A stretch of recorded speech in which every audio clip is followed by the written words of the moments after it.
1. Spanish Fork City, thank you and welcome. We're happy to be here with you live on Facebook and YouTube and SFCN. Grateful for the SFCN crew in putting this together for us today. I'm excited to be joined with members of our police department, and we'll introduce them. First, I'm Nick Porter, the Public Information Officer for Spanish Fork City. Been with the city for a month, and it's been a wild ride, and I'm so grateful for the opportunity to serve you and work with you and the members of our city staff. Our intent of this program today is to talk about our police department, the community outreach, give you an insight as what the police department does, some of the resources we have, and opportunities you have to be involved with them. So I'd like to introduce our panel today. To my left is our police chief and public safety director, Steve Adams. If you'll introduce yourself and who we've got with us, that'd be great. So you might notice that we're trying to do our social distancing as much as we can, as well as wear our face masks to help us so that we can be as cautious and comfortable with each other as we can. So as I introduce individuals, you won't be able to see their faces until they speak. But to my left, first we have Heather Frost. She's our victims advocate.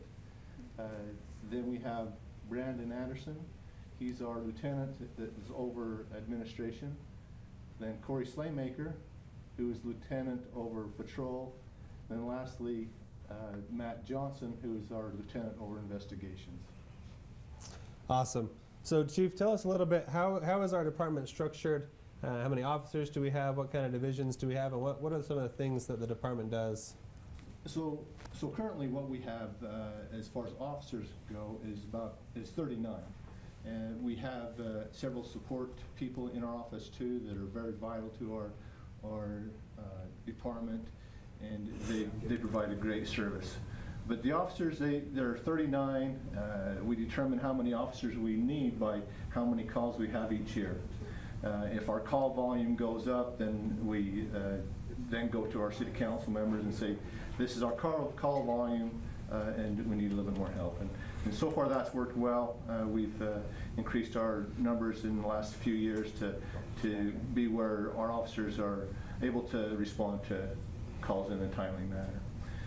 Within the police department, we have several different divisions. So a high-level look at the police department is the 3 divisions, which our lieutenants are over. We have patrol, investigations, and then our administration. And within each one of those divisions, there's different assignments that officers can have. We have SWAT, we have major crimes, we have officers involved in our canines, we have school resource officers, school officers that teach NOVA, and a myriad of others that each of the officers are able to take some responsibility and share their experience with others and help that person or that area of the department grow.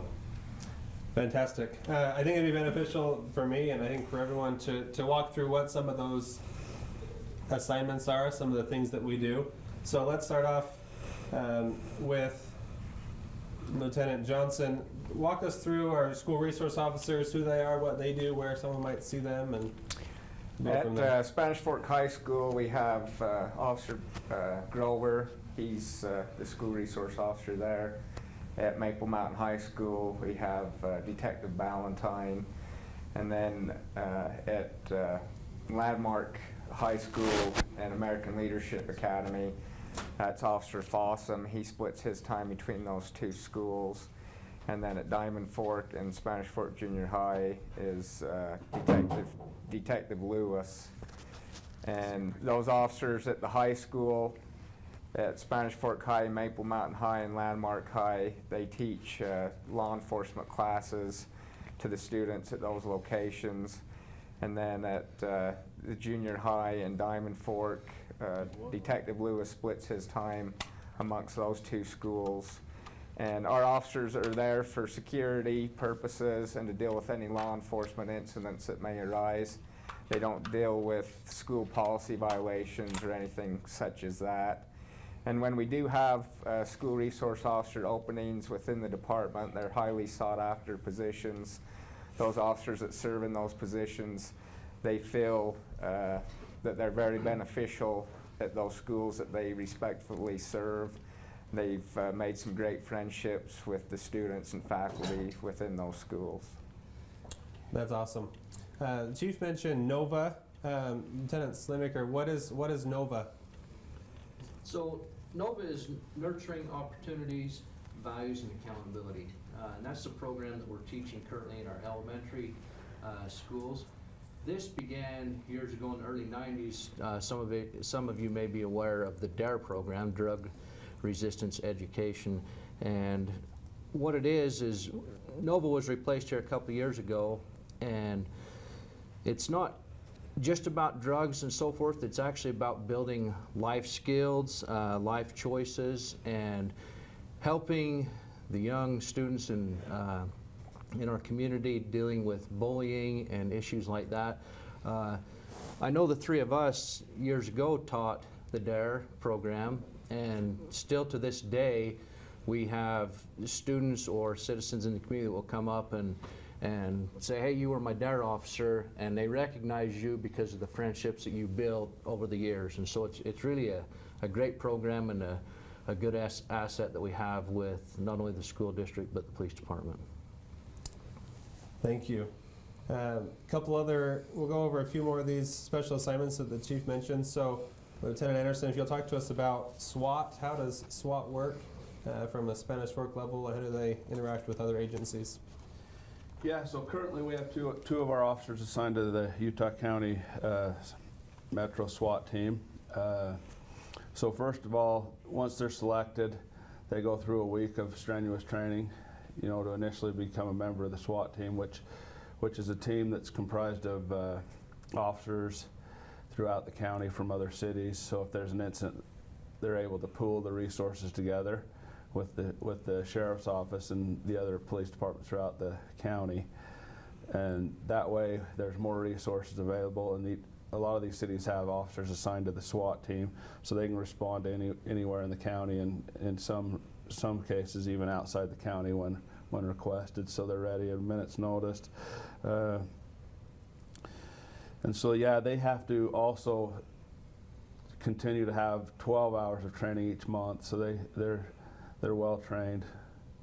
What kind of situation requires the SWAT team to be dispatched? So yeah, you may have a domestic violence type incident, a hostage situation where the SWAT team responds. They don't necessarily always have to make entry, but they can get there and then assess the situation. That's one of the main ones. And then you have barricaded situations that they may have to respond to, or even businesses or robberies type thing calls. Okay, and with other, maybe this is a question for Lieutenant Johnson, but other kind of major crimes, or as we get into drug enforcement, how does that work? Yeah, we have a detective assigned to the Utah County Major Crimes Task Force that's comprised of officers through different agencies throughout the county, as well as some of our federal counterparts are assigned to that task force. This officer investigates drug distribution and trafficking throughout the county, as well as our adjacent counties. And last year, they were able to seize over $20 million of drugs, as well as issuing 21 federal indictments. And then we have a city drug officer assigned to the city as well. So if a citizen calls to file a complaint about unusual traffic coming and going from a residence or some unusual circumstances, we'll assign this officer to investigate that, where they investigate all drug trafficking and distribution that occurs within the city limits as well. I really enjoyed learning so much about what our officers do, and just in preparation for today, so many things that I didn't know we were a part of, resources that are available, and assignments that our officers have. So this has been a really fun learning experience for me. Lieutenant Slaymaker, tell us a little bit about the mobile field force, when that's activated and called, and what that is comprised of. So the mobile field force is something we've been working on for, it's been in the works for probably a year, but it recently got going as of late. But we have 3 officers assigned to that. It's Much like the task force that Lieutenant Johnson was talking about, it's multi-agency throughout the county.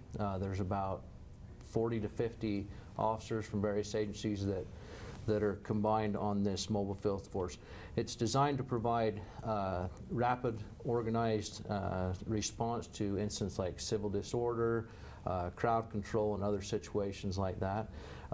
For those of you who may be wondering what the mobile field force, these are the officers that generally have the shields, and they're out in the intersections and so forth. So. Okay, that's great. And then there's one more county assignment, Lieutenant Johnson, the OICI. What is that? That's the Officer Involved Critical Incident Task Force. We currently have 4 investigators assigned to that task force, and it's comprised of officers throughout different agencies throughout the county assigned to that task force. So if there's an incident involving an officer that involves the use of a deadly weapon where serious injury or death is involved, this task force will investigate that incident. It's basically neutralize on the investigation. We certainly don't want to be policing ourselves in certain situations, so this way we have neutral investigators from different agencies that investigate that incident. So maybe this is a question for you, Chief. With all these different task forces and assignments, how do our officers get involved in those? Are they a rotation basis, or do they apply for these?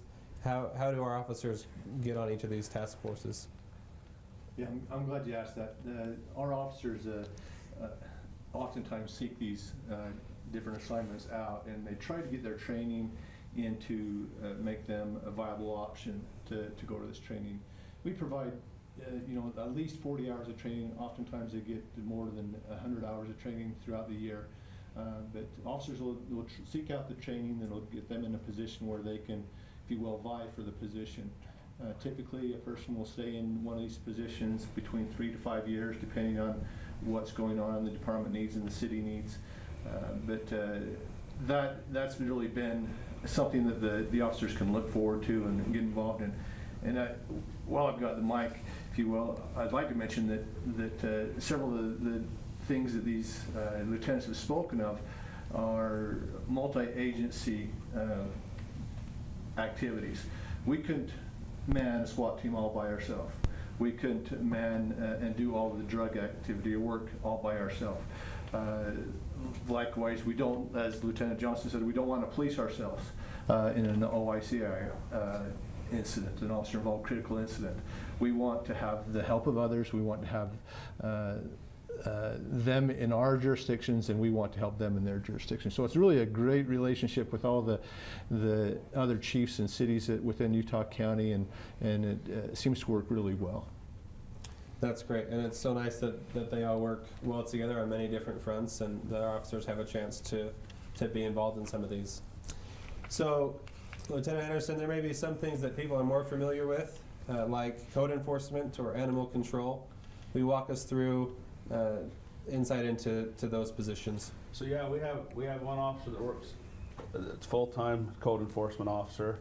So he handles such things as like nuisance problems, which may be a private property or a property that's full of weeds. So he handles those. He can send out letters to them, make sure they're staying in compliant with the city ordinances as far as cutting the weeds. Abandoned nuisance vehicles that are left on the street, also on private property. He can respond to those, not only help the citizens who want them removed or they're unsightly, but he can help also the owners in certain situations be able to get rid of the vehicle. Also handles small business license issues, make sure people are compliant there. And then as far as the animal control officer, we have a full-time animal control officer.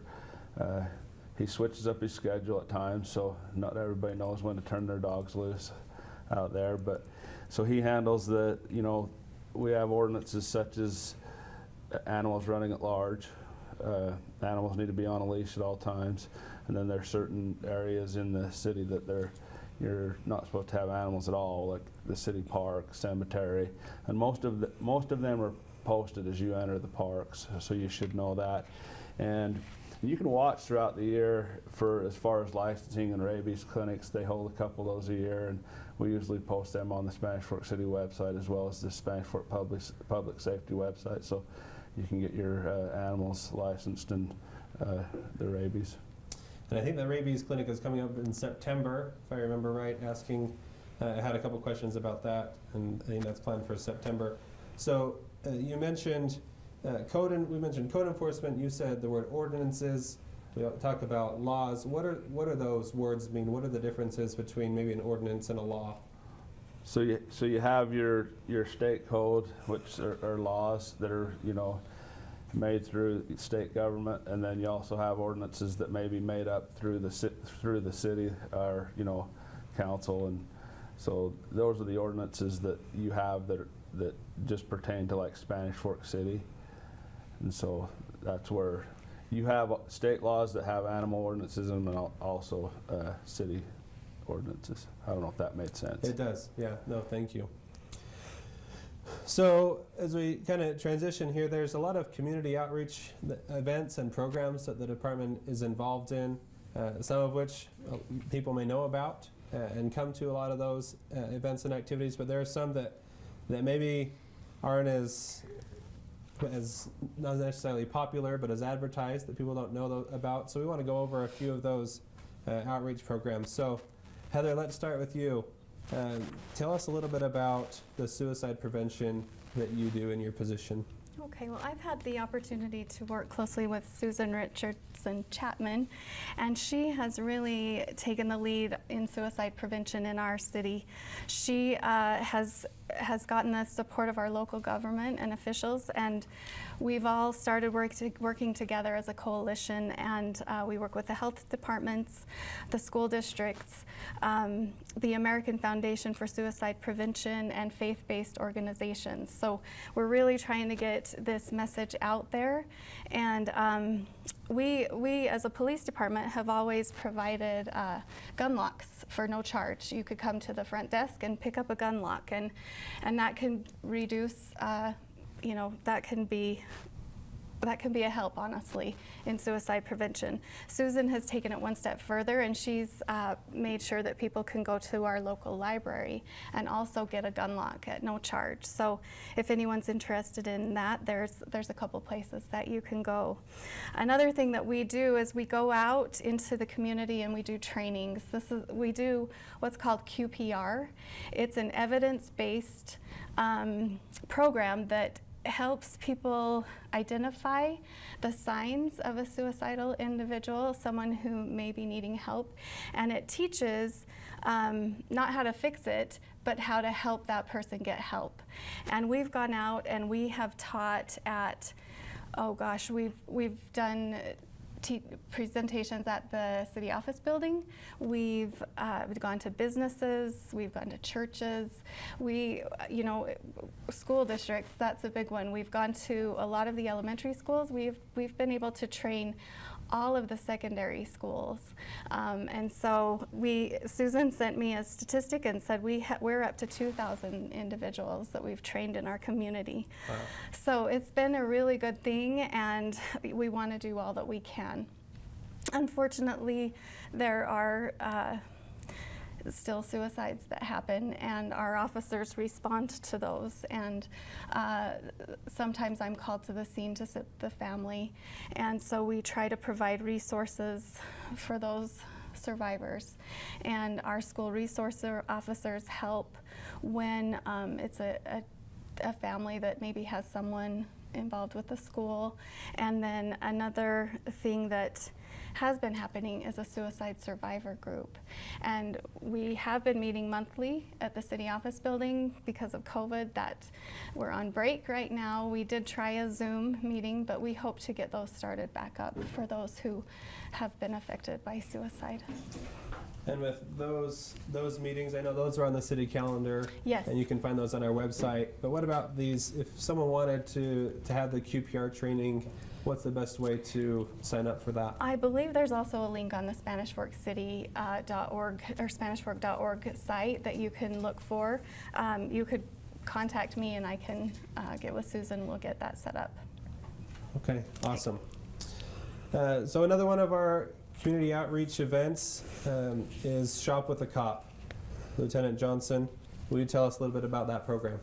Yeah, that program's been going on, well, this December will be our 30th year being involved with Utah County Shop with the Cop. It was started here at the local Kmart. We hold it at Walmart now, usually the second or first Saturday of December. The last several years, we've been fortunate enough to provide Christmas to 150 children, and we have police officers throughout the county. They'll show up. We are usually beginning that by 5:30 or 6 in the morning, and we'll be able to usually have a gift card with $150 to $175 on it that the children can use to purchase Christmas for them and their families. And those donations are received through local businesses as well as citizens throughout the county that give to that program. And then there's a family here in Spanish Fork that are generous enough to provide breakfast for us. Once we leave Walmart, we travel up to the City Festival of Lights, and then we go back to the Diamond Fork School where this family has prepared breakfast for us. And we have a visit from Santa Claus. Usually Miss Spanish Fork will lead us with some Christmas songs, and then we'll travel back to Walmart where the Christmas shopping spree begins. So it's a very worthwhile program. It's neat to watch the children purchase gifts for them and their families, and 99% of those children, they're more worried about purchasing gifts for their siblings or their parents than themselves. So it's really heartwarming to see that that program, and we do appreciate everyone that supports us with that. That's awesome. Really cool to see how many lives can be touched and changed every year. Let's talk about the Public Safety Night Out. That's an annual event that that usually happens in the fall. We'll see what happens this year as we get closer, but tell us about that, Lieutenant Anderson. So yeah, we've had it we started 2 years ago. This would be our third, depending on what happens, obviously.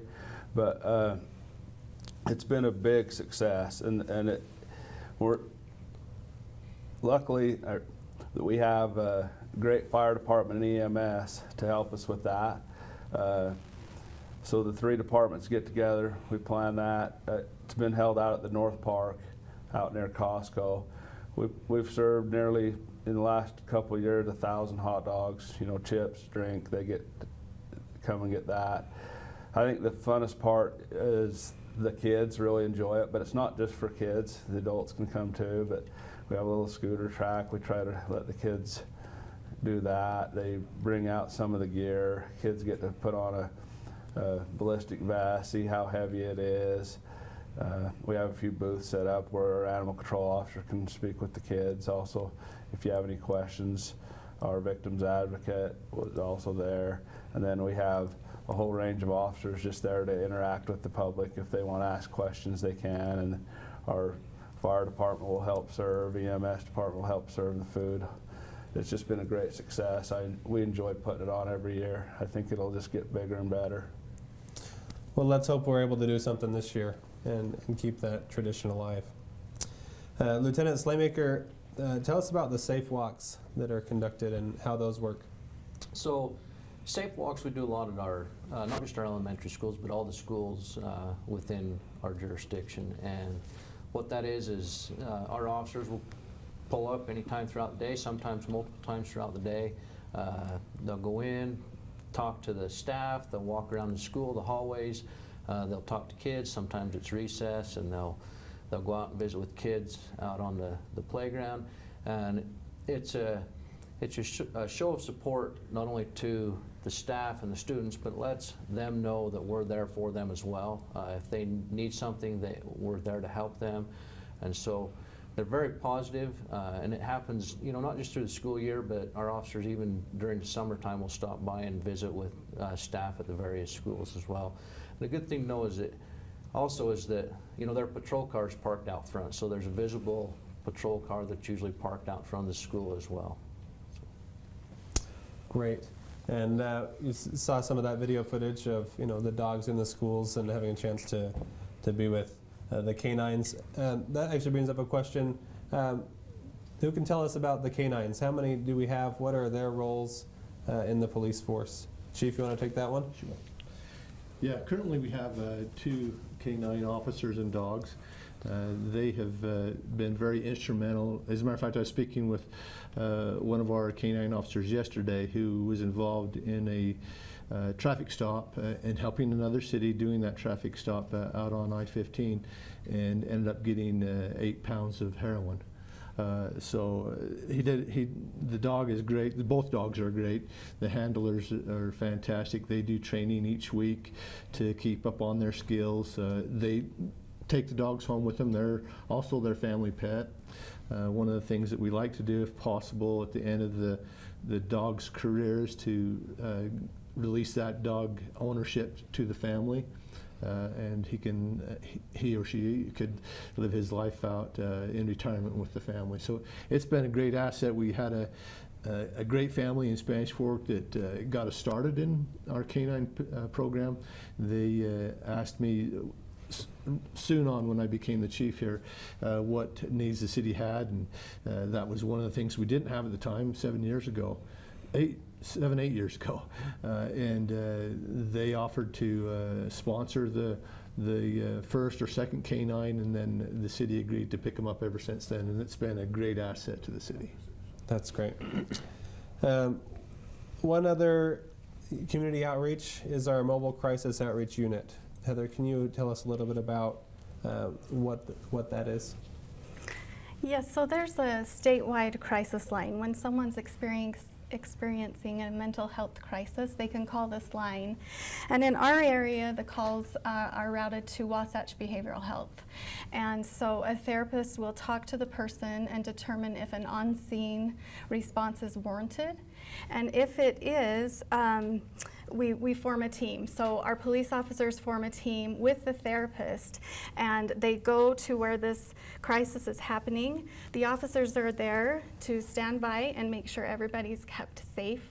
And the MCOT team, which is a mental health therapist and a trained peer counselor, they're there to help that individual through their crisis and get them to wherever they need to go, whether it be a hospital or set some safety planning up. But they work together and provide services for people who are in crisis. That's great. It's great to have that resource available to us as well when we need it. Lieutenant Slaymaker, tell us a little bit about the Opticon system. How does that work in our vehicles? So Opticon is new. We implemented it about this time last year in July. And what this is, it's a GPS-based system. So on all the traffic signals throughout town, it's wired to them. And then in all of the emergency vehicles, marked units I should say, fire, EMS, and police, they all have a GPS unit. And the way it works is it takes about 30 to 45 seconds for the GPS to activate the next traffic signal. And as a patrol car or fire is heading in a direction, it will pick that up, allow them a green light, and then holding all other traffic at a red light until the vehicle passes through that intersection, and then it will override the system and go back to functioning normally. One of the biggest reasons we got this is driving an emergency vehicle is one of the greater risks that we face. And so it's not only a risk to the emergency vehicle, but also the public when we're running through an intersection, we're trying to clear an intersection to get to an emergency. And so this system has been very beneficial, and we've tested it and it's worked, and we feel like it's a very good safety precaution for our emergency vehicle operators. Yeah, one thing to note on that is that it's not a catch-all. our officers and EMTs and firemen are still required and need to do due diligence as they cross through the intersections. But this definitely, as Lieutenant Slaymaker said, is an important tool item on our belt to help us to be as safe as we can. And one other fact on that is, the only way the system activates is if the lights are turned on. You can't manually operate the system to just override the traffic light. Would be nice sometimes in congested traffic, but you have to turn the lights on in order to activate the system, the GPS system. So that's a great system, and it doesn't necessarily let residents off the hook either. Right? The light may just change on you, but be smart and be safe as you're driving, and alert for emergency vehicles. Slow down and move over. Let's talk about some of the trainings, Chief Adams. What kind of trainings do our officers go through? How often do they do that? What does it take to be a police officer? Yeah, great question, and we encourage anyone to join the profession. It's a great profession. But if you wanted to become a police officer, you typically nowadays there's two ways. One, to be sponsored through the Utah Police Academy, and another to put yourself through an accredited college course, which is UVU and other colleges, and attend those. The post-session that is sponsored by the state is a full-time session, 13 weeks or so, I believe, 8 to 10 hours a day that they go, and they have weekends off. Sometimes they even stay there at night. When I attended the academy, it was kind of a dorm room. You stayed there for 13 weeks and went home on the weekends for a couple, 3 months. And to become a police officer currently, you only need to graduate from high school. There is a push, and sometimes it gets heavier than other times, but to actually have a 2-year degree and or more. But currently, just graduate from high school and have a good attitude and have a good background and good decision-making skills. That's kind of the basic start of it. After you, and I mentioned this before, but after you become an officer, you are required each year to have 40 hours of training. And typically our guys are getting into the hundreds of hours each year to keep their skills sharp and qualify for the job and keep qualified for the job.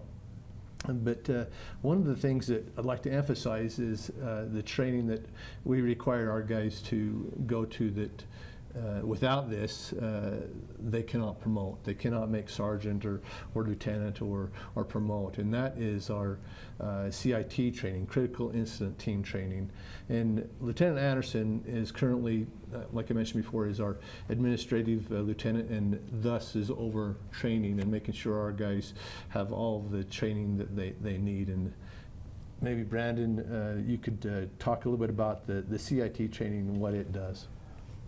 So yeah, CIT, which is the Crisis Intervention Training, each of our officers are required to go through the initial course, which is 40 hours of training to be certified. And then after that, you're still required to receive at least 4 hours in a 2-year period to remain certified. Our officers get a lot more than that because we go to a lot of different trainings, and which goes along with crisis intervention and de-escalation training. So basically what CIT is it's a partnership between criminal justice services, behavioral healthcare services, and community members. Like I said, we require our officers to go. A lot of times the focus is on dealing with individuals that are mentally ill and others who are in crisis. We want to be able to help them in any way we can and have the training that we need so that we're able to safely help them and get them the proper help that they need. So it's a great tool or certification that we require our officers to have. We jumped on board several years ago. As far as the CIT goes, we also joined the one One Mind campaign, which is it's a pledge basically through the International Association of Chiefs of Police Association that you have to make certain pledges to go along with CIT, which also deals with mental health, and the QPR that Heather mentioned earlier. But we've went through, and even though it doesn't require every officer to be CIT certified, that's been a goal of ours. And currently all of our officers have been through one form or another of CIT, and then we're working on making sure that they maintain their certification for CIT. That's fantastic, and great that we already have had each officer get through that training and understand how that works. What about de-escalation training? Is that part of this CIT as well, and how does you kind of give us a synopsis of what that training is? So CIT covers portions of de-escalation, but there's a lot of other de-escalation trainings out there, and as with the recent events, even more so, a lot of it's being offered. And myself and Sergeant Harding, who is our administrative sergeant, have been looking at different de-escalation trainings and new ones and trying to determine which would be best for our officers. And it's been kind of difficult in the social distancing part. They've had a lot that have come out for, online, and so we're looking at different ways to do that. It's always nice to get it in person, because you can actually get in and do. And the same with the CIT is a lot of that, you get into actual role playing and get to experience it a little bit more real-like than you can on a computer looking through. But de-escalation is definitely something that we're doing before some of the recent events, but something we'll continue to look into and make sure that our officers continue to get that training. That's great. Speaking of in person, one day we hope to do a panel like this in person and have the community maybe part of Public Safety Night Out, or get Chief Adams to buy us all cookies, something. We can figure something out, and hopefully we can do something in person next time.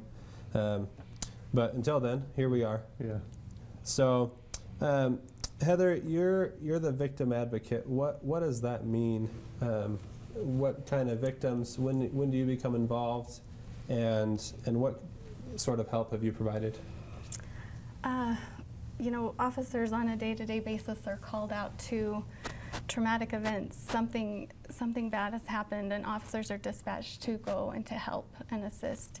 And they have a big job when they get there. They have a lot of things to do. They want to secure the scene and make sure everyone's safe, and then they have an investigation to conduct as part of their job. And so while they're doing those things, I'm sometimes called out to the scene to be there with the victim, depending on the case, and to help them, whether it be sitting with a family after a sudden or unexpected death, explaining procedure and helping them know what to expect. If it's a domestic violence incident, Chief Adams was very forward-thinking, and he implemented a program where we partnered with the Center for Women and Children in Crisis and the Utah Domestic Violence Coalition. And so we are able to provide immediate shelter to a victim of domestic violence, and I can take them there, them and their children. I've gone to the hospital with a victim of sexual assault and been there for them. And then after the initial incident, I provide follow-up resources, ways they can get counseling. I also provide court updates, because many times people aren't familiar with what happens after a crime and what happens when the suspect goes to court and becomes a defendant, and all the things that can go from there. So I provide court updates. I help people with protective orders or stalking injunctions when they don't feel safe and they need court-ordered protection. These are some of the things that I do. I assist the prosecutor in getting restitution for victims who have monetarily lost. And so those are some of the things that I do. As you can tell, Heather does a lot. Yes.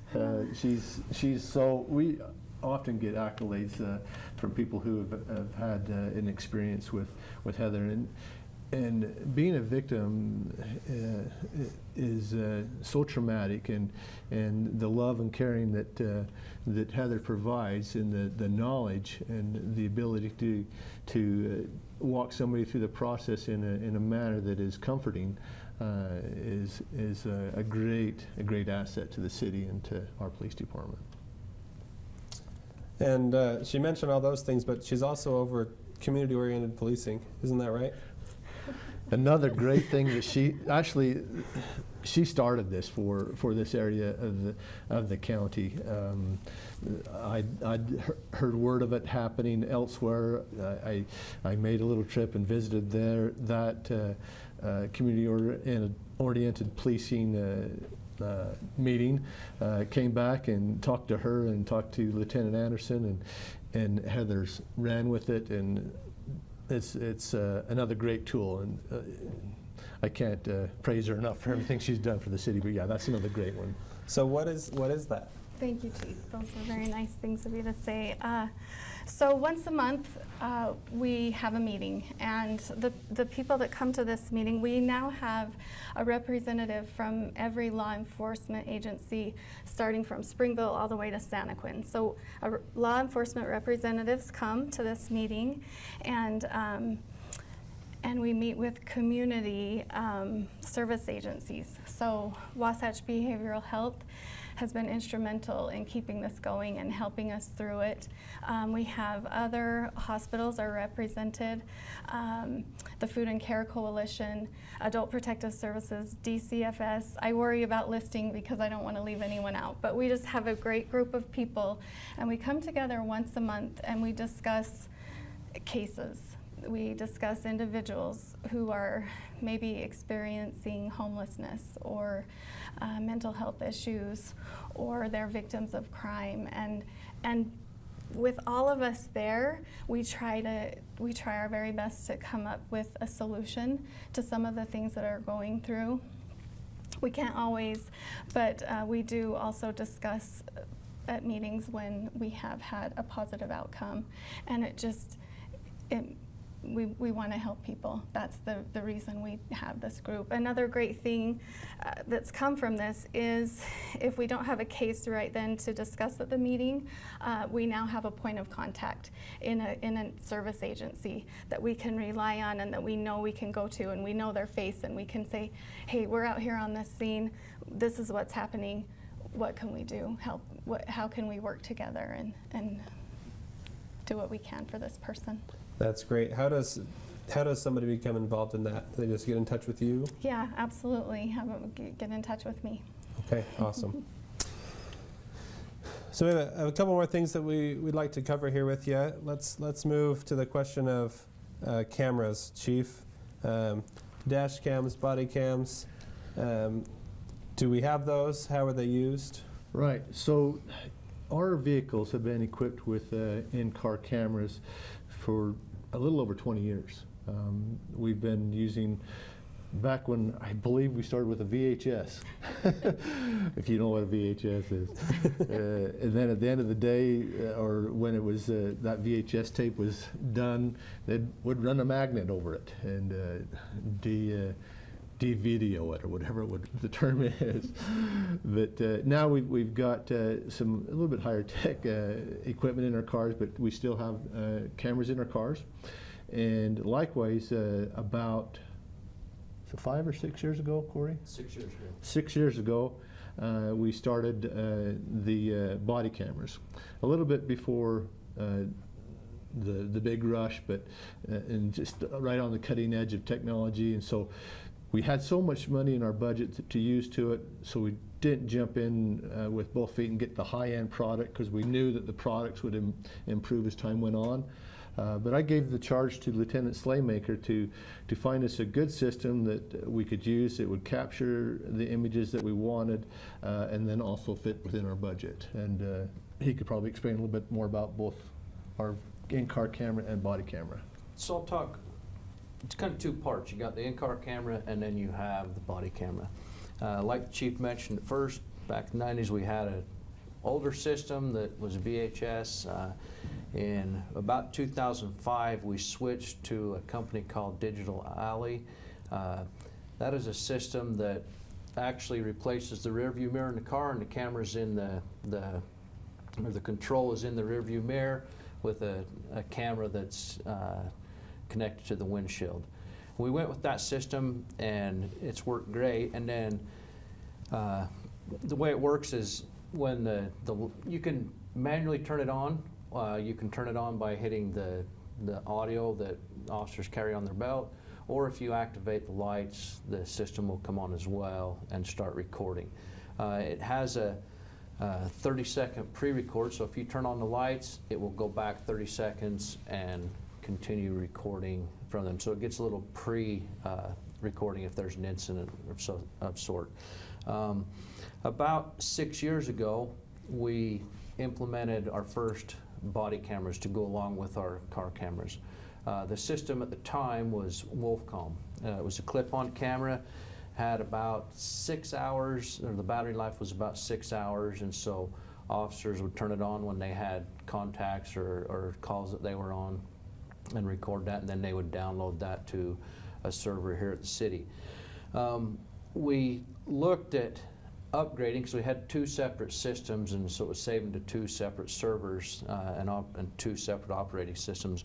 So we went back to Digital Alley that we were using for our car cameras, and we were able to purchase body cameras through them as well. So now our system works simultaneously between the body cameras and the car cameras. I actually brought one just to kind of show you, but it's a simple system. It's got the battery pack here and the saver, and it's just a small lens here, so the officers can put this in a pocket, have the cord that they can hook here to their chest, and have the recording. These have been great. It's a great tool, not only for us, but for prosecutors. A lot of the cases that we go on, the courts and the prosecutors want to see exactly what the footage was. You know, for instance, a DUI, if you have a car, they want to see the driving pattern and so forth.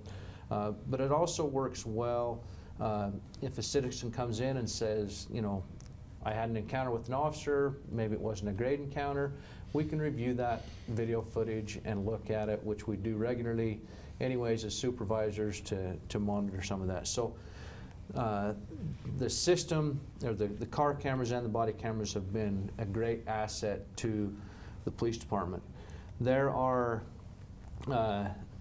some retention periods as far as state law as how long we have to keep video for. So for instance, a routine contact with a citizen we have to keep for 3 months. Misdemeanor arrests we have to keep for 3 years, and felony arrests we have to keep for 5 years. Along with this, if we have an encounter with someone, most encounters require a case number through our reporting system, and then the officers can go in there, they can tag that video with the case number to tie it to the particular case with the incident, and that way it's always documented what the video ties to. So, been very productive. And I mean, record keeping in police work is one of the major things that you do, and with the retention of the videos and each incident that has a police report. So just on that note, if someone needs a police report, what kind of reports can they get? Who can get reports, and how does one get a police report, whether or not it includes this video? So they can come to our office and fill out a records request, so they can get a copy of their particular police report. Along with that, they can get a copy of the video or whatever's compiled in that particular report. They can access a copy of it if they're a part of that case. Did you have anything to add, Chief? The only caveat I'd add to that is that while things are under investigation and it's an open case, then those things would be not available until the case has reached tuition or fruition. Okay, great. And that's one of our, I mean, that's kind of gets into some policies and procedures, and all those are public, right, Lieutenant Anderson? How does someone find our policies and procedures? So currently, we have all of our policies and procedures on the Spanish Fork Public Safety website. So if you can get to the website there, you can find them. And we are a member of Lexipol, which is, they're used throughout the nation, but they list all of our current police policies and procedures. So you can just go through there. It's a very large manual. So our officers do what we call daily training bulletins. So there's something coming out each day. So they'll pull that up, and they're required to do those daily training bulletins. So each officer will have to read that and then answer questions to go with that. But they can refer through to that policy, and also the ordinances are also listed on the website as well. Great. And also on the website is your year-end report, right, Chief? I think you write one of those each year. What are some of the highlights from last year? We try to put, this is now for all of public safety, not just the police department. So we try to get information out to the public about all the activities from each division within the public safety department, which is fire, police, and EMS. We indicate who is responsible for different areas, so that if anybody wants to speak with a person, say about animal control, they know that they've got Officer Jared Warner and or Lieutenant Anderson to speak to. We go through all of our stats, those people out there that are data crunchers and that would like the numbers. They're all in there.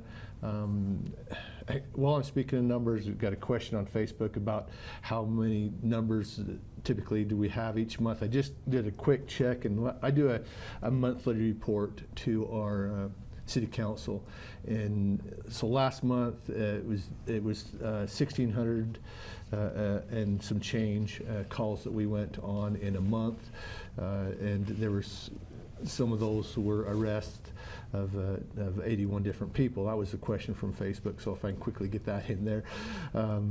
We also go through things that are very important to the community in there. Many of the things that Heather does for the city, including the QPR and the responses that we've had. One of the things that regarding QPR that we try to keep track of so that we got a handle on it. We try to change trends if there is one, would be the suicides, both successful and attempted, age-wise and by gender, just so that we know what's going on out there. But that year-end report we do each year has a message from each one of the lieutenants and Heather and others, and from our fire chief and our EMS chief, and it's just a great document, and I really hope people are taking time to look through that. One of the things that I try to emphasize with people is for them to get involved and to make a difference. And this is one of the ways, not only watching this, but looking at the police reports and seeing what's going on, asking questions. I've had some great, over the last couple, 3 weeks, some great correspondence through texts and emails and even in-person communication with people that are people that are getting involved and wanting to make a difference. And Spanish Fork Police Department and our Public Safety Department, we're not perfect, but we do ourselves want to make a difference. And having conversations and bringing things to light, and even if it's something you disagree on, you can still talk about it and then perhaps come away with a better understanding. But truly, it's important for people, our community, to get involved and make a difference. And this, looking at our year-end report, getting to know our officers and our services, and then sharing their insight is one of those ways. Great. And again, that website, if you want to read the Chief's annual report, is sfcpd.org. And as far as maybe giving some of those comments or suggestions, asking questions, or even reporting a crime, Lieutenant Anderson, there's a few different ways to get in touch with the police department.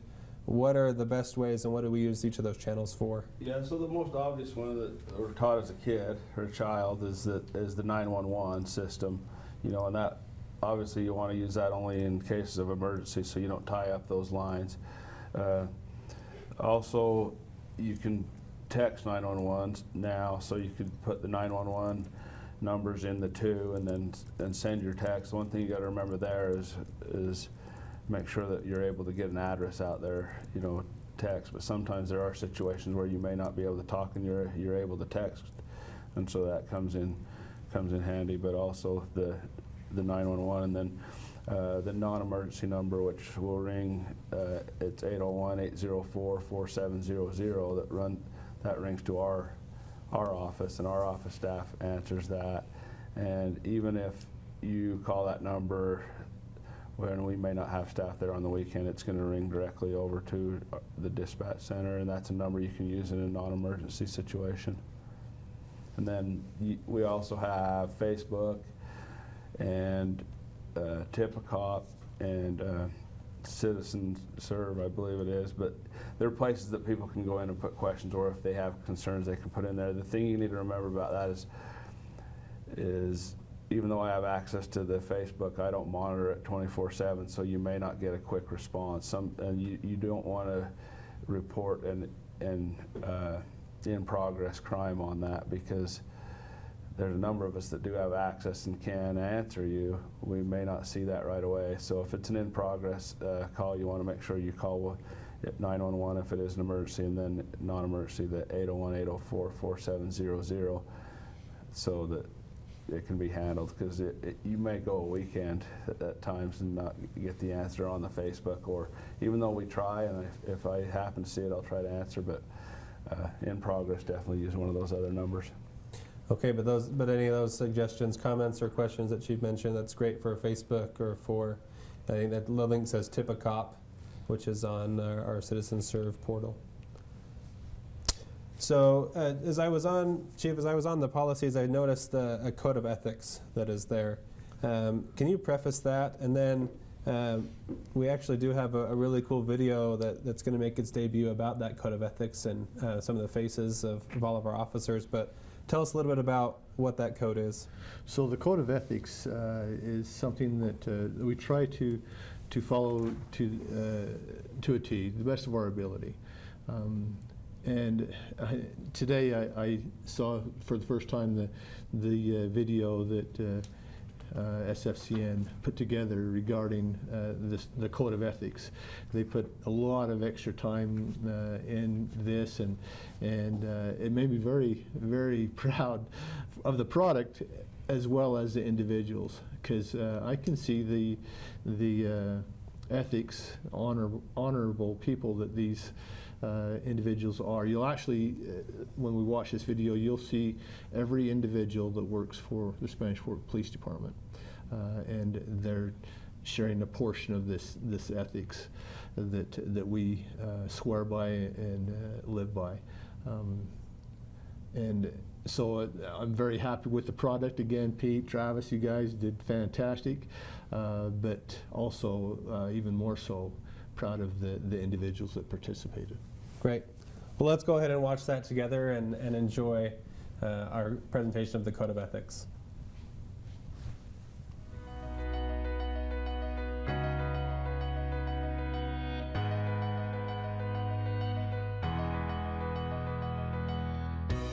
As a law enforcement officer, my fundamental duty is to serve the community, to safeguard lives and property, to protect the innocent against deception, the weak against oppression or intimidation, and the peaceful against violence or disorder, and to respect the constitutional rights of all, to liberty, equality, and justice. I will keep my private life unsullied as an example to all, and will behave in a manner that does not bring discredit to me or to my agency. I will maintain courageous calm in the face of danger, scorn or ridicule, develop self-restraint, and be constantly mindful of the welfare of others. Honest in thought and deed, both in my personal and official life. I will be exemplary in obeying the law and the regulations of my department. Whatever I see or hear of a confidential nature, or that is confided to me in my official capacity will be kept ever secret, unless revelation is necessary in the performance of my duty. I will never act officiously or permit personal feelings, prejudices, political beliefs, aspirations, animosities, or friendships to influence my decisions. Sin compromiso al crimen y persecución de criminales. I will enforce the law courteously and appropriately without fear or favor, malice or ill will, never employing unnecessary force or violence, And never accepting gratuities. I recognize the badge of my office as a symbol of public faith. And I accept it as a public trust. To be held so long as I am true to the ethics of police service. I will never engage in acts of corruption or bribery. Nor will I condone such acts by other police officers. I will cooperate with all legally authorized agencies And their representatives. in the pursuit of justice. I know that I alone am responsible for my own standard of professional performance. And will take every reasonable opportunity to enhance and improve my level of knowledge and competence. I will constantly strive to achieve these objectives and ideals, dedicating myself before God to my chosen profession. We are your Spanish Fork Police Department, here to protect and serve.